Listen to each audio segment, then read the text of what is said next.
out what the interests of people are and try to balance them, because that's what legislation should be all about. What you have to look at is how the light rail has transformed Charlotte. We always want to be out front, showing what can be done. We govern best when more people have a voice. Thank you for watching the show. You be encouraged. Good evening, ladies and gentlemen. Welcome to another exciting episode of the Paul Brown Show. This evening, my guest will be Mr. Taylon Singleton. He has a radio show. How you doing there, Mr. Singleton? I'm doing good. How about yourself? Doing great. Tell the audience a little bit about yourself. Well, I'm originally from Anderson, South Carolina. Came to Johnson C. Smith University. That's how I ended up in Charlotte. Came here on playing a football scholarship. All right. Johnson C. Smith, and left Charlotte for maybe about a year. Went overseas, played ball there. I was still, chasing the dream. And then after I came back from overseas, came back to Charlotte. I say I want to be right back in Charlotte. So Charlotte's been at home. Johnson C. Smith. Oh man, what was your most exciting thing about being at Johnson C. Smith? I love the black college experience. Okay. I really love that because the high school I went to, it was predominantly Caucasian. And we had a good bit of black people, but then just the experience wasn't the same, Correct. High school was it was kind of like a 90210 type high school, so totally different. Okay. Why did you end up in Charlotte?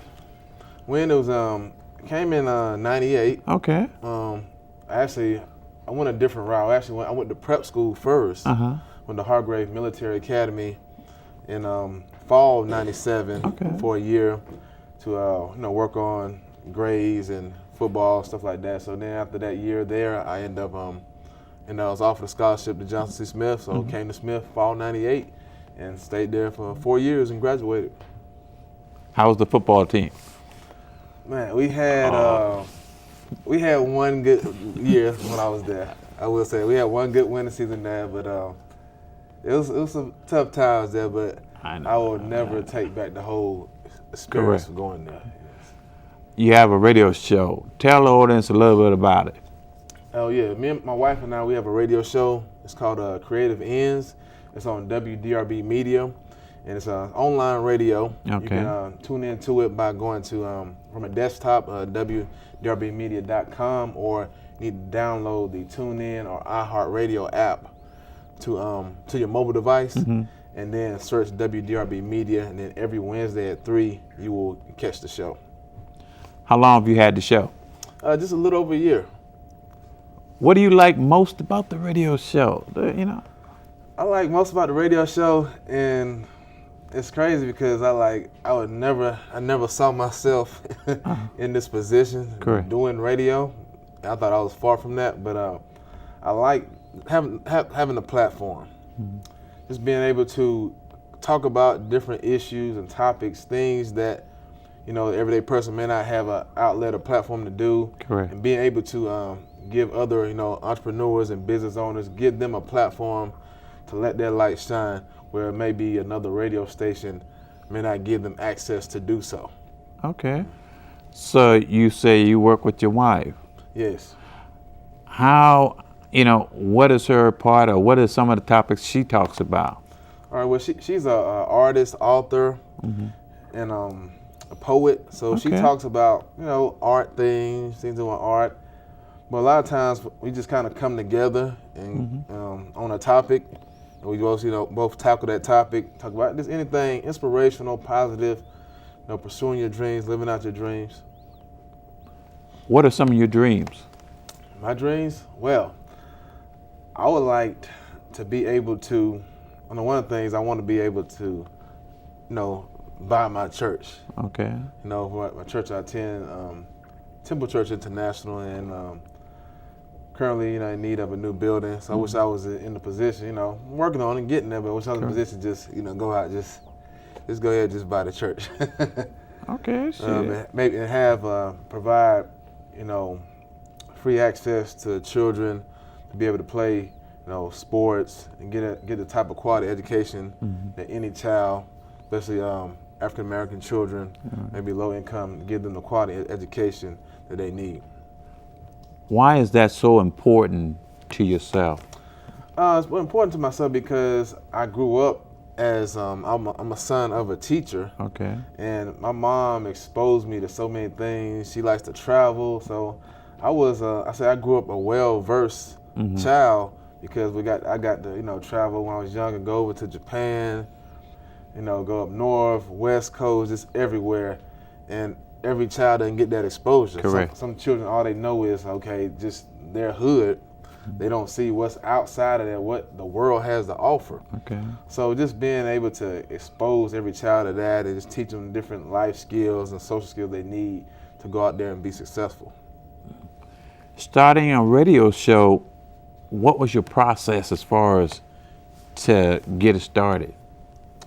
Well, when I was when we were offered the platform, we had to go through a training, and training, learn how to come on the radio, how to talk, and just had all the different things in radio and communications that you may not be, just an everyday person may not be aware of how it operates. Had to go through the training to be exposed and learn how to do it, become comfortable with it. Okay, being that you're on TV right now, what do you think is the difference, in your opinion, between being on the radio and being on TV? Wow, because on TV, people will see you. Okay. But even what's funny is even on our radio show, we get recorded in the studio. So I guess we still get the TV aspect because a lot of times when our guests come in the studio, they get to have get them access to have a copy if they want a copy of them on the radio, so it can show them being in the radio station. Correct. And talking about what they like to talk about. Where do you see your radio show at 5 years from now? 5 years. I would like to say we can have, over 1 million something listeners. People just to see have the masses be able to hear what we have to say, because we're not going to be putting out nothing but positive, informational, inspiring, and enlightening things. Okay. What the people need. I know you mentioned your church, and why is it so important to yourself to really give back to your church? Growing up, our church, I get fed spiritually. Correct. From my pastor and from the church, and just being able to have a nice facility and stable facility and be able to not only just the church, but put the church in a position where the church can have, space to whether they can, rent out to people or have people have space, or have an extra school and, daycares and stuff, so that, because people don't realize that the church is supposed to be able to serve the community on all facets. Correct.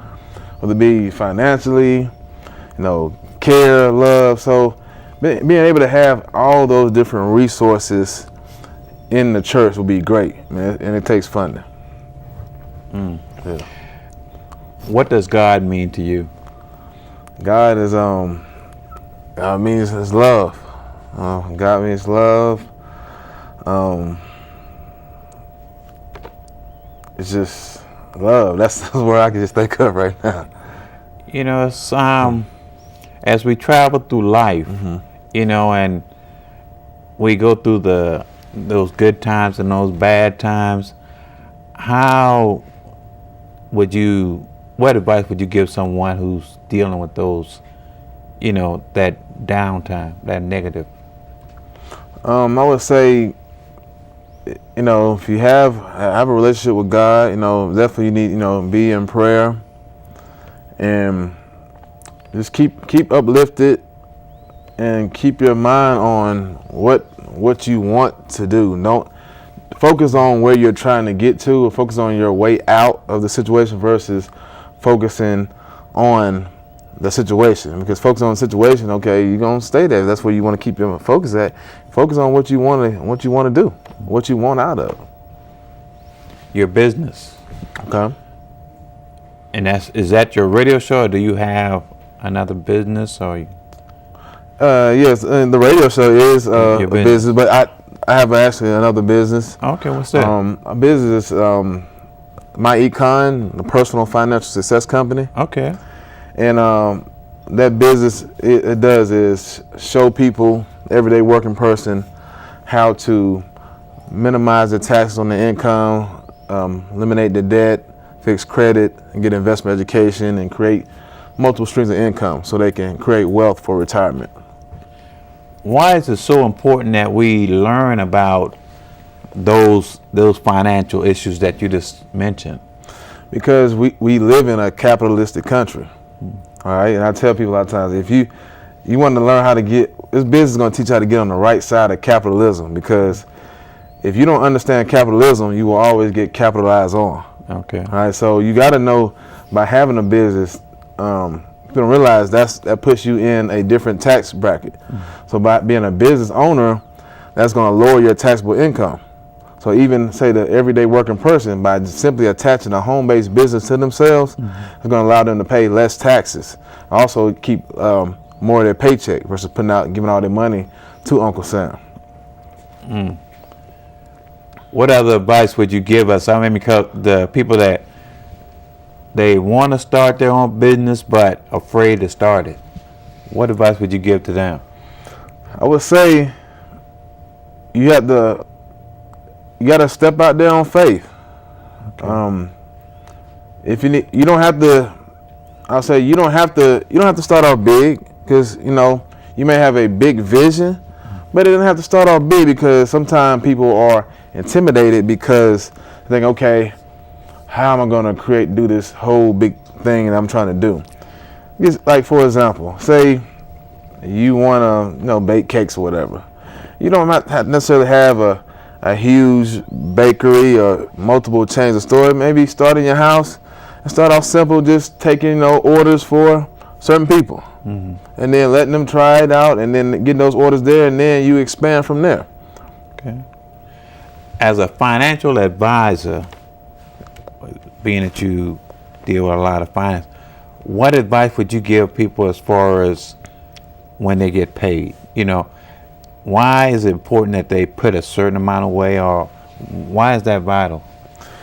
It's very important when they get paid. You want to, like they say, if you believe in God, if you're a tither. Correct. You want to tithe, so you give your first 10 to God. But also, before you start paying all these bill collectors, you want to pay yourself. Correct. So you want to, if you're in a position to, try to give yourself the second 10, because, like I say, you're not going to be working forever. You want to put yourself in a position where your money's working for you, because majority of people, when they retire, they're only making around 40% of their income when they work. All right, so 40% of the income of your working income is not going to make it in retirement, because your bills are not going to be cut 60%. Okay. You're still going to be having 100% on these bills, but you're making less money. So you want to be prepared for the time where you're not able to work, or where you get tired of working. But also, you want to, outside of investing your money, you want to build an emergency fund, because while you're going through everyday life, things are going to happen.